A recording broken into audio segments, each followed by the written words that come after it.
बच्चों, हमने last lecture में करंट और वोल्टेज के बारे में स्टडी किया था। अब इन दोनों के रिलेशन के बारे में आज स्टडी करने वाले हैं हम लोग, जो कि इन दोनों के रिलेशन को ओम्स ने दिया था। किसने दिया था? ओम्स ने दिया था। इसीलिए हम ओम्स लॉ के नाम से इस थ्योरी को स्टडी करने वाले हैं, राइट? ओम्स लॉ को। तो ओम्स लॉ क्या किया था? रिलेशन फाइंड किया था करेंट एंड वोल्टेज के बीच में। वोल्टेज कह सकते हो या पोटेंशियल कह सकते हो। उनका कहना ये था कि अगर किसी सर्किट में करंट देते हैं तो करंट जो होता है वो डायरेक्टली प्रोपोर्शन होता है पोटेंशियल डिफरेंट के। डेल भी लिखते हैं डिफरेंट को, या जनरली हम लिख सकते हैं current is directly proportional to potential. यानी कि हम सिंपल लैंग्वेज में current directly proportional to potential different between किसके between any 2 point, between 2 point. अब इसका समझ लेते हैं मतलब क्या है। ओके, सपोज करो कि ये एक वायर है, राइट? इनके एक 2 पॉइंट के बीच में पोटेंशियल डिफरेंट अगर सपोज V1 है और V2 है और यहाँ से करंट फ्लो हो रहा है, तो ये करंट जो होगा पोटेंशियल डिफरेंस के डायरेक्टली प्रोपोर्शनल होगी। यानी कि जो करंट होगा V2 माइनस V1 होगा। अब इम्पॉर्टेंट चीज़ समझ लो, अगर करंट डिफरेंस जीरो हो जाए, यानी कि करंट डिफरेंस जीरो हो जाए, तो क्या करंट फ्लो होगा? जी नहीं, जीरो हो गया यानी डायरेक्टली प्रोपोर्शनल जीरो, यानी कि कोई करंट नहीं, यानी कि इन दोनों के बीच में कोई करंट नहीं। तो यहाँ पर हम लिख सकते हैं नोट में,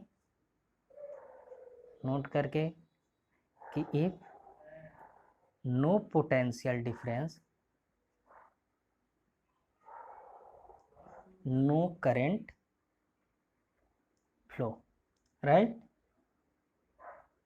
और अगर पोटेंशियल डिफरेंट एग्जिस्ट करता है तो यानी कि करंट फ्लो होगा।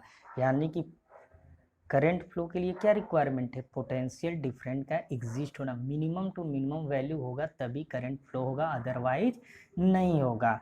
यानी कि current is flow only when potential different exist, right? इतना दो चीज़ें हमने जाना ओम्स लॉ से, कि ओम्स क्या कहता है कि करंट जिस सर्किट में पास होगा उसके पोटेंशियल डिफरेंस 2 पॉइंटों के बीच की डायरेक्टली प्रोपोर्शनल होगा। अब हम इसको और डिटेल में लिख सकते हैं। इसको V directly proportional to I लिख सकते हैं, यानी कि potential difference is directly proportional to current, right? अब प्रोपोर्शनलिटी कांस्टेंट जब भी हटाते हैं तो हम कोई ना कोई कांस्टेंट लगाते हैं। हमने इस कांस्टेंट का नाम रखा R और I, राइट? इस कांस्टेंट को हम बोले रेजिस्टेंस। रेजिस्टेंस क्या है? आपका कांस्टेंट है। ये डिपेंड किस पे करता है? तो ये मेटल पर, जो गिवन मेटल होता है मेटल पर डिपेंड करता है कि कौन से मेटल का लिए हो, तो उस पर डिपेंड करता है। ओके, डिफरेंट डिफरेंट मेटल के लिए डिफरेंट डिफरेंट होता है। अब रेजिस्टेंस के बारे में हम बात करते कि आखिर ये रेजिस्टेंस होता क्या है, तब इनके बीच का ग्राफ बताएंगे आप लोगों को। तो मटेरियल डिपेंड्स होता है, यानी कि डिफरेंट मटेरियल करेंगे तो डिफरेंट का होता है। अब रेजिस्टेंस का मतलब हम जानते हैं कि रेजिस्टेंस इजीली दिख भी रहा है कि रेजिस्टेंस मतलब क्या होता है? किसी चीज़ का रेजिस्ट करना, यानी क्या? रेजिस्ट करना। तो रेजिस्ट किसका करने वाला है ये बता सकते हो? रेजिस्ट करंट फ्लो का, रेजिस्ट करंट फ्लो ना, करंट फ्लो का रेजिस्ट करता है किसी कंडक्टर में, यानी कि किसी मेटल में, यानी कि resist current flow through metal, या कंडक्टर लिख सकते हैं। हमने बताया था सारे मेटल क्या है? कंडक्टर है। ओके, अब हम इसका बेसिक मतलब समझ लेते हैं कि क्या रेजिस्टेंस कैसे करंट को फ्लो करता है। तो हम कंडक्टर का फिगर बनाकर बताते हैं आप लोगों को कि एक पिछले एग्जाम्पल में हमने बताया था, ये कंडक्टर सपोज करो है, ये है निगेटिव, पॉजिटिव मान लो, निगेटिव मान लो, पॉजिटिव मान लो, निगेटिव मान लो, पॉजिटिव मान लो, निगेटिव मान लो, निगेटिव मान लो, पॉजिटिव मान लो, निगेटिव मान लो, पॉजिटिव मान लो, निगेटिव मान लो, positive, negative, negative and positive, negative, ऐसे मान लो। तो हम जानते हैं कि जैसे ये प्लस पॉइंट है, करंट फ्लो हुआ पॉजिटिव से निगेटिव की तरफ जाता है। करंट जैसे फ्लो होगा इसमें, तो ये किसके थ्रू होता है, जब इलेक्ट्रॉन मूवमेंट करता है तभी तो इस सर्किट में फ्लो होगा, यानी कि इलेक्ट्रॉन के मूवमेंट, यानी कि निगेटिव चार्ज के मूवमेंट में। पॉजिटिव चार्ज कहाँ होते हैं, न्यूक्लियस में होता है। अब बताओ, जैसे ये जो फ्री इलेक्ट्रॉन है, ये जो फ्री इलेक्ट्रॉन है हमारे, क्या है, फ्री इलेक्ट्रॉन, जब मूव करते हैं तो मूव करेंगे तो ये पॉजिटिव जो पार्टिकल्स है यानी कि न्यूक्लियस हैं, वो क्या करते हैं, इनको जाने नहीं देते हैं, ये क्या करते हैं, रोकते हैं, इनसे टकराते हैं। क्या होता है, इनसे टकराते हैं। जब ये इनसे टकराते हैं तो किसी भी चीज़ से कोई दूसरी चीज़ आकर टकराएगी तो उसके मोशन को क्या करेगा, रेजिस्ट करेगा। यानी कि जो फ्री इलेक्ट्रॉन है वे मूव करेंगे, मूव पॉजिटिव पार्टिकल्स, पॉजिटिव लिख सकते हो या न्यूक्लियस लिख सकते हो, न्यूक्लियस रेजिस्ट करता है फ्लो ऑफ फ्री इलेक्ट्रॉन में, राइट।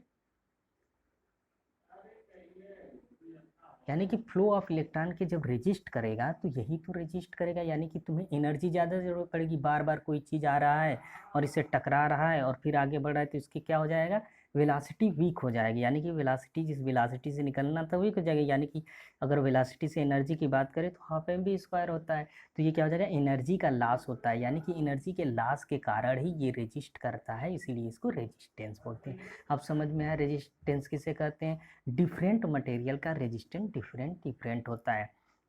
एक एग्जांपल में हम ले लेते हैं कि सबसे कम रेजिस्टेंस आपका सिल्वर, उसके बाद से किसका होता है, कॉपर, फिर एल्यूमिनियम। अब देखो, कोई भी चीज़ आकर टकराएगी बार बार तो क्या होगा, हीट लॉस करेगा, यानी कि हीट देगा उसमें, यानी टकराया हीट देगा तो ये क्या हो जाएगा, हीटेड हो जाता है। क्या होता है, आफ्टर आफ्टर कोलिजन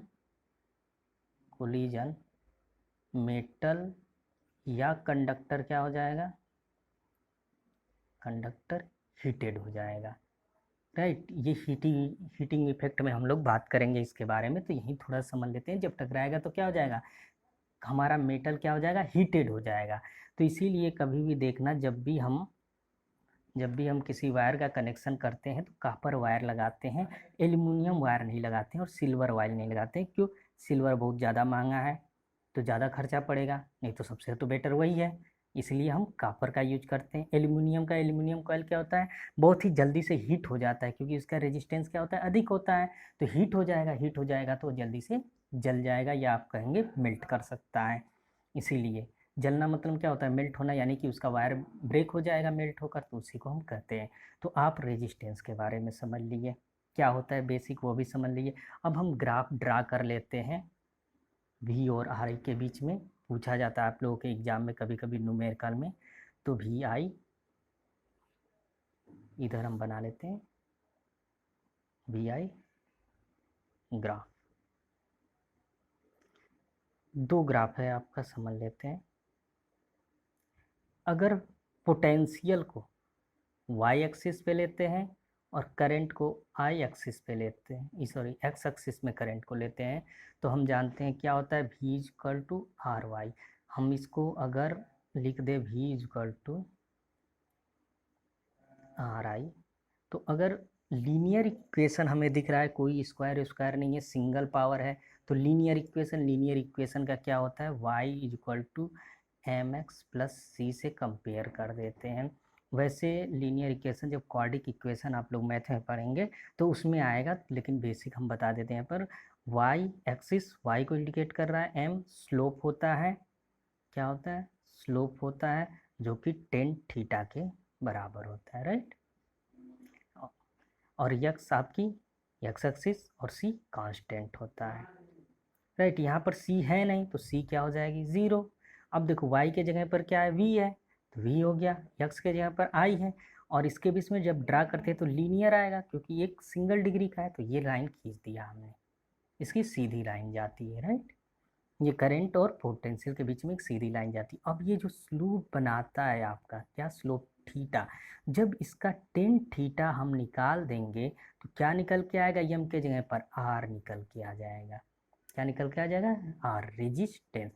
कभी कभी क्या होता है, हमारा थीटा ना देकर क्या होता है, आई की वैल्यू दी रहती है और वी की वैल्यू दी रहती है। तो सपोज करो कि मान के चलो दो पॉइंट हैं यहाँ और यहाँ, ए और बी, इस दो पॉइंटों के बीच में दे रखा है, यहाँ पर मान जाओ कि 3 एम्पियर दे रखा है और यहाँ पर 6 एम्पियर, इसके सामने जो वोल्टेज है वो दे रखा है आपका 6 और ये 8 दे रखा है, राइट। तब कैसे आप निकालेंगे, टेन थीटा तो दिया नहीं है, तो हम क्या करें, टेन थीटा का अगर डायरेक्ट फार्मूला है तो बता देते हैं, और डिराइव्ड आप लोग मैथ में कर लीजिएगा। टेन थीटा इजकल टू क्या होता है, y2 माइनस y1 अपान x2 माइनस x1।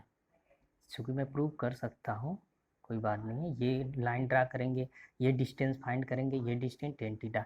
तो अब बताओ y2 y1 कितना है, y2 8 माइनस 6 अपान x6 माइनस 3, यानी कि हो जाएगा 2/3 टेन थीटा, यानी कि r कितना आ जाएगा इसके लिए, 2/3। अब आते हैं इसके हम यूनिट की बात करते हैं, रेजिस्टेंस के यूनिट की बात करते हैं। तो R यहाँ से लेकर आए हम, तो देख सकते हैं R इक्वल टू क्या हो जाएगा, V/I। V क्या होता है, वोल्ट होता है, बताया था मैंने। I क्या होता है, एम्पियर होता है, राइट। तो R की क्या हो जाएगी, वोल्ट पर एम्पियर, यानी कि वोल्ट पर एम्पियर। लेकिन इसकी एक डायरेक्ट यूनिट मानी जाती है, किसने ढूंढा था इसको, ओम्स ने, तो इसकी यूनिट ओम होती है, ओम। इंडिकेशन क्या होता है ओम की, सिंबल ऐसे बनाया जाता है, क्या होता है, सिंबल ऐसे बनाया जाता है, इसको पढ़ते हैं ओम। यूनिट भी जान गए आप, निकालने का न्यूमेरिकल भी जान गए आप, ओके, बेसिक चीज़ें आप जान गए, रेजिस्टेंस जान गए, राइट। अब एक एग्जाम्पल करते हैं, देन उसके बाद से हम इसके फैक्टर के बारे में पढ़ेंगे, कौन कौन से ऐसे फैक्टर हैं जो रेजिस्टेंस को इफेक्ट करते हैं, कौन कौन से ऐसे फैक्टर हैं जो रेजिस्टेंस को इफेक्ट करते हैं, देन करेंगे। पहले एक न्यूमेरिकल कर लेते हैं। चलो बच्चों, अब एक न्यूमेरिकल कर लेते हैं। हम जानते हैं रेजिस्टेंस क्या होता है, अगर कोई मटेरियल ले लेते हैं और उसमें कोई भी चेंजेज नहीं करते हैं तो रेजिस्टेंस क्या होता है, कांस्टेंट। हमने अभी बताया था कांस्टेंट प्रोपोर्शनलिटी होती है, वो कांस्टेंट होता है। अगर मटेरियल में कोई भी चेंज नहीं किया जाएगा तो रेजिस्टेंस उसका कांस्टेंट रहेगा, इतना दिमाग में ध्यान रखना। इफ लिख देता हूँ, if material is no change, देखो नो चेंज पे याद रखना, यहाँ पर ना तो आपको मटेरियल चेंज करना है, ना इसकी लेंथ चेंज करना है, ना इसकी विड्थ या कोई भी चीज़ इसकी चेंज नहीं करना है, यानी कि जैसे का तैसे लेकर आना है, यानी कि उसमें कोई भी चेंज नहीं करना है। Material no change R no change, इतना दिमाग में रखे रहिएगा कहीं पर भी न्यूमेरिकल करते समय। तो अब आते हैं एक एग्जाम्पल के थ्रू न्यूमेरिकल कर देते हैं। सपोज करो कि एक आयरन है तुम्हारे पास, क्या है, आयरन है, ठीक है, आयरन। इसमें जो करंट है, जो करंट डायरेक्ट इंडिकेशन हम लिख रहे हैं, करंट कितना एम्पियर जाता है, 3.4 एम्पियर। जब वोल्टेज आप कितना देते हैं, 220 वोल्ट देते हो। जब 220 वोल्ट का देते हो तो करंट कितना जाता है, इतना एम्पियर का जाता है।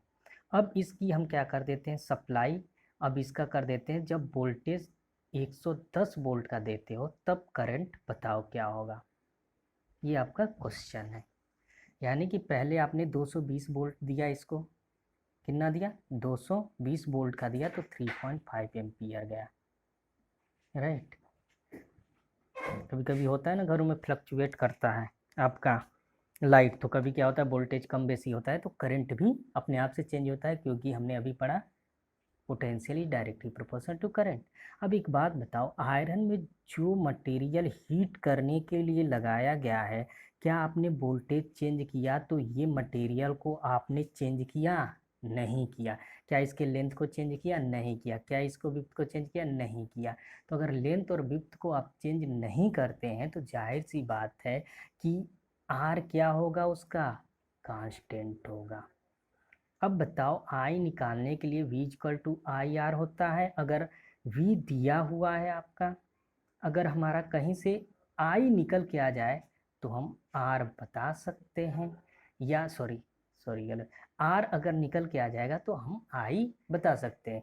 तो इसके हेल्प से हम आर निकाल लेते हैं, क्योंकि आर तो कांस्टेंट रहेगा, चाहे इतना वोल्टेज दे, करंट दे या इतना दे, तो आर निकाल लेते हैं। तो यानी कि V equal to I are.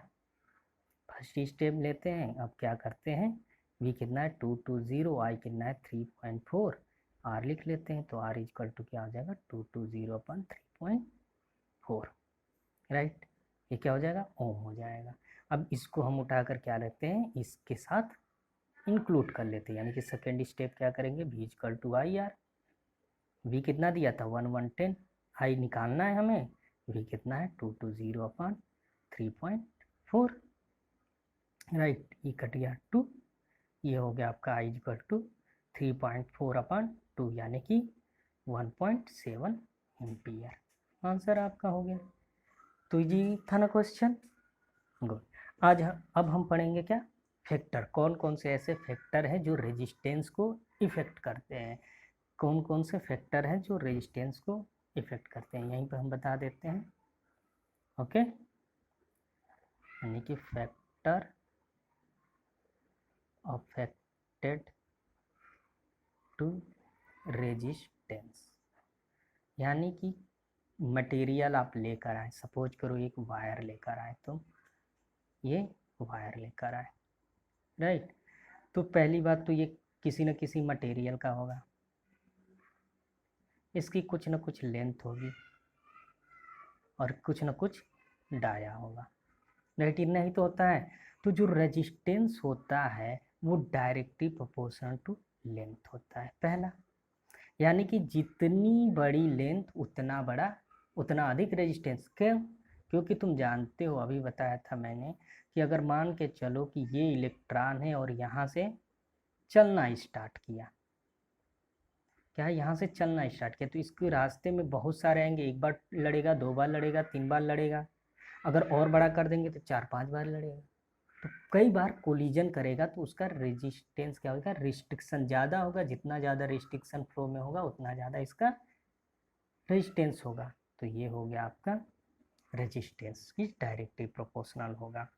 अब आते हैं सेकेंड, समझ लिए क्यों होता है, लेंथ के जितना ज़्यादा लेंथ उतनी ज़्यादा रेजिस्टेंस, यानी कि लेंथ बढ़ा आपका, रेजिस्टेंस भी बढ़ जाएगा। क्यों बढ़ा, रीजन बता दिया मैंने। दूसरा थे एरिया की बात करते हैं, तो इनवर्सली प्रोपोर्शनल टू एरिया, जितना बड़ा एरिया लोगे उतना ही कम इसका रेजिस्टेंस होगा, जितना बड़ा एरिया उतना ही कम रेजिस्टेंस होगा। इसका एक्सप्लेनेशन समझ लेते हैं हम लोग, यही बता देते हैं कल का। सपोज करो इतना एक वायर है और एक बड़ा एरिया ले लेते हैं एक वायर का, तो अब बताओ यहाँ पॉजिटिव पॉजिटिव है, यहाँ पॉजिटिव पॉजिटिव है, ये निगेटिव है, इसको चलना है। और यहाँ पॉजिटिव है, यहाँ पॉजिटिव है, यहाँ पॉजिटिव है, यहाँ पॉजिटिव है, और ये निगेटिव है, जिसको आपको चलना है।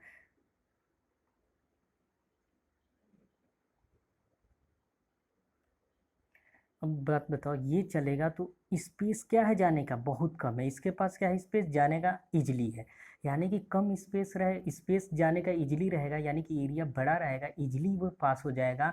तो पास हो जाएगा यानी कि उसका रेजिस्टेंस कम होगा, और ये क्या होगा, ज़्यादा बार टकराएगा, यानी कि एरिया कम, ज़्यादा बार टकराएगा तो उसका रेजिस्टेंस ज़्यादा। तो एरिया जैसे जैसे बढ़ाएंगे वो रेजिस्टेंस क्या हो जाएगा, घट जाएगा। अब इसके बारे में समझ गए इजली। अब आते हैं जो थर्ड इफेक्ट है आपका टेम्परेचर का। तो resistance is directly proportional to temperature.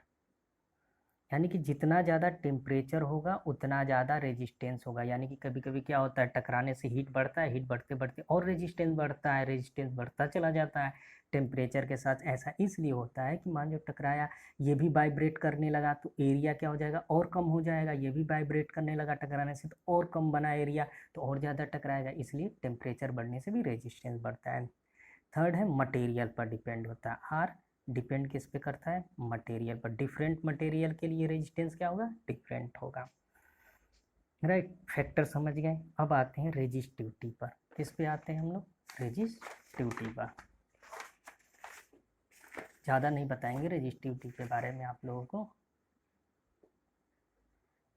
Resistivity, इन दोनों को लेते हैं हम लोग, यानी कि R is directly proportional to L upon A. तो आर को जब प्रोपोर्शनलिटी को हटाते हैं तो कोई ना कोई कांस्टेंट आएगा, एल अपॉन ए। इसी को हम लोग क्या बोलते हैं, रेजिस्टिविटी। ये क्या होता है, कांस्टेंट होता है। अब एक बात बताओ तुम, आर डिपेंड है यल पे ए पे, तो जाहिर सी बात है रो कांस्टेंट जो होगा न ए पे डिपेंड होगा, न ही यल पे, न ही ए पे डिपेंड होगा। तो यानी कि जो रो होता है वो किस पे डिपेंड हो गया, टेम्परेचर एंड मटेरियल पर। अगर सपोज करो 1 सेकेंड के लिए मान लो कि टेम्परेचर में तुम चेंजेज नहीं करते हो बेसिकली, तो रो किस पे डिपेंड हो गया, केवल और केवल मटेरियल पर। यानी कि इट इज मटेरियल प्रॉपर्टी। यानी कि चाहे कापर का इतना छोटा वायर लाओ चाहे इतना बड़ा वायर लाओ, रेजिस्टिविटी क्या बदलेगी उसकी, नहीं बदलेगी। क्या इतना मोटा वायर लाओ या फिर इससे पतला लेकर आओ, कापर का ही लेकर आओ, दोनों मटेरियल, यानी कि मटेरियल जब सेम कर दिए तो उसकी रेजिस्टिविटी में कोई फर्क नहीं पड़ेगा। तो अब समझ में आया मटेरियल की क्या प्रॉपर्टी होती है। यानी कि रेजिस्टिविटी भी जान गए। रेजिस्टिविटी की अगर यूनिट की बात करते हैं हम लोग, तो यूनिट देख लो, ये लेंथ होता है, ये एरिया का मीटर स्क्वायर होता है, ये मीटर होता है, ये क्या होता है, ओम होता है। यानी कि अगर हम बात करें तो ये मीटर हो गया और ये क्या हो जाएगा, मीटर स्क्वायर से मीटर कैंसिल, यानी कि ये मीटर गया इधर। यानी कि रो की यूनिट क्या हो जाएगी, ओम मीटर हो जाएगी, ओम मीटर। ठीक है। अब एक और चीज रेजिस्टिविटी के बारे में हम जान लें। Resistivity if 10 to the power minus 8 ohm metre to 10 to the power minus 6 ohm metre अगर किसी की रेजिस्टिविटी लाई करती है तो उसे हम गुड कंडक्टर बोलते हैं, मतलब अच्छा कंडक्टर बोलते हैं, कंडक्टर बोलेंगे। अगर रोज लाई कर रही है 10 to the power 12 ohm metre to 10 to the power 17 ohm metre, तो उसे हम क्या करेंगे, गुड इंसुलेटर बोलेंगे। क्या बोलेंगे, इंसुलेटर बोलेंगे। यानी कि जितना ज़्यादा रेजिस्टिविटी होगा उतना ही, रेजिस्टिविटी जितना ज़्यादा, रेजिस्टेंस उतना ही ज़्यादा। जितना ज़्यादा रेजिस्टिविटी उतनी ज़्यादा रेजिस्टेंट। रेजिस्टेंट यानी कि फ्लो को रोकने वाला। अब फ्लो होगा ही नहीं तो वो इंसुलेटर का काम करेगा। जैसे कि आपका रबड़ है, रबर है, ग्लास है, ये क्या है, इससे करंट फ्लो नहीं होता है। राइट। अब हमारा जो बेसिकली है टेम्परेचर पर रेजिस्टिविटी किस पे डिपेंड करेगा, टेम्परेचर और मटेरियल। मटेरियल का जाने गया, टेम्परेचर की हम बात करेंगे तो टेम्परेचर क्या होता है, वो डायरेक्टली प्रोपोर्शनल होता है। ज़्यादा नहीं बताएंगे, सबका अलग अलग है। डायरेक्टली प्रोपोर्शनल टू टेम्परेचर होता है। अब इसके बारे में एक न्यूमेरिकल कर लेते हैं, एक दो, उसके बाद से इस टॉपिक को क्लोज कर देंगे। और कल हम पढ़ेंगे, सॉरी नेक्स्ट लेक्चर में हम लोग कम्बिनेशन ऑफ रेजिस्टेंस पढ़ेंगे। न्यूमेरिकल कर लेते हैं क्वेश्चन। सपोज एक कॉपर वायर है, copper wire has a dia of 0.5 millimetre and resistivity of 1.6 cross 10 to the power minus 8 ohm metre है। राइट। क्वेश्चन क्या पूछता है, लेंथ बताओ वायर की। इफ 10 ओम रेजिस्टेंस हो, कितना हो 10 ओम रेजिस्टेंस, वायर का लेंथ इतना ले लें और 10 ओम रेजिस्टेंस हो।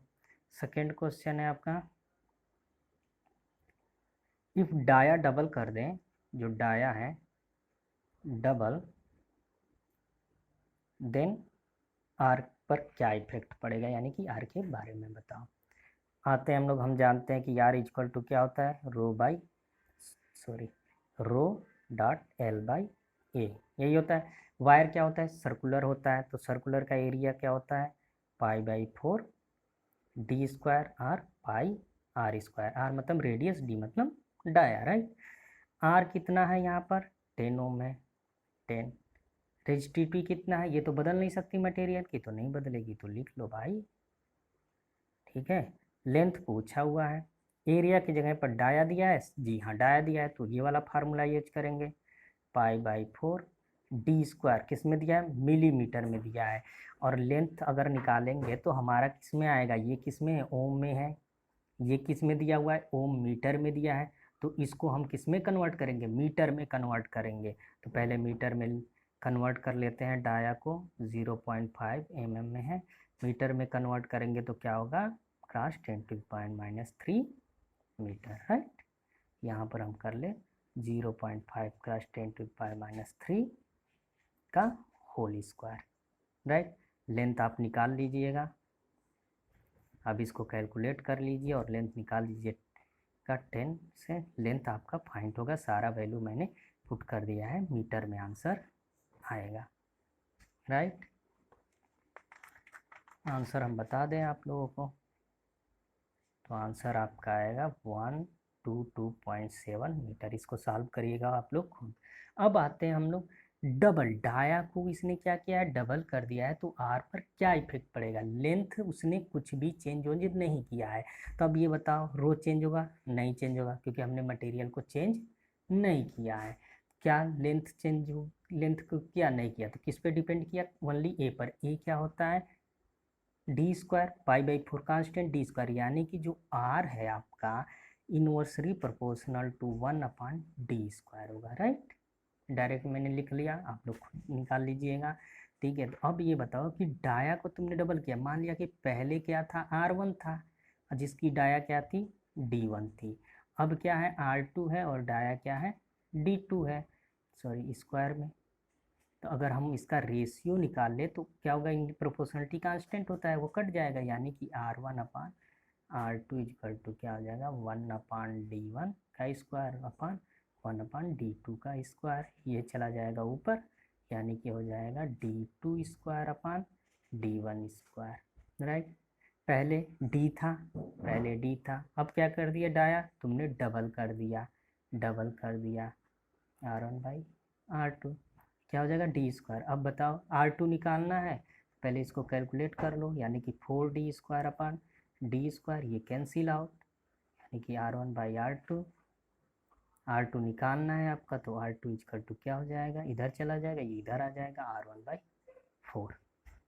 तो समझ में कितना आएगा, रेजिस्टेंस क्या आ जाएगा, 1/4 हो जाएगा, अगर हमने डबल किया तो। और भी क्वेश्चन लगाते रहिएगा, जो भी अगर दिक्कत हो आप पूछ लीजिएगा, कमेंट कर लीजिएगा, या व्हाट्सअप नंबर दिया है व्हाट्सअप कर लीजिएगा। Thank you. कल हम पढ़ेंगे कम्बिनेशन ऑफ रेजिस्टेंस के बारे में।